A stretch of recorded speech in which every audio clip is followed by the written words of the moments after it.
যুক্তরাষ্ট্রের কাছে সহায়তার আর্জি জানিয়ে আরেকটি ভিডিও বার্তা দিয়েছেন ইসরায়েলের প্রধানমন্ত্রী বেনিয়ামিন নেতানিয়াহু। ডোনাল্ড ট্রাম্পের জন্মদিনে মার্কিনীদের উদ্দেশ্যে এবার ইংরেজিতে বার্তা দিয়েছেন তিনি। ভিডিওতে নেতানিয়াহু বলেছেন, মধ্যপ্রাচ্যে স্বৈরাচারী ইরানি শাসক গোষ্ঠীর বিরুদ্ধে লড়াই করছে ইসরায়েল। মার্কিনীদের উদ্দেশ্যে নেতানিয়াহু বলেন, আমাদের যারা শত্রু তারা আপনাদেরও শত্রু। আমরা এমন এক হুমকির মোকাবেলা করছি যা আমাদের সবাইকে এখন কিংবা পরে বিপদের মুখে ফেলবে।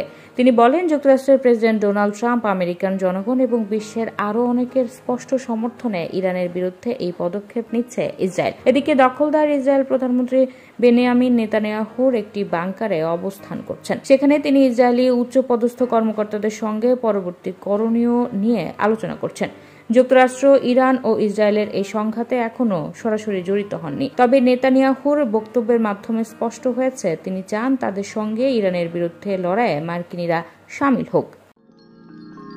You are watching Raj TV, Jagorone, Bangladesh. Please subscribe our channel.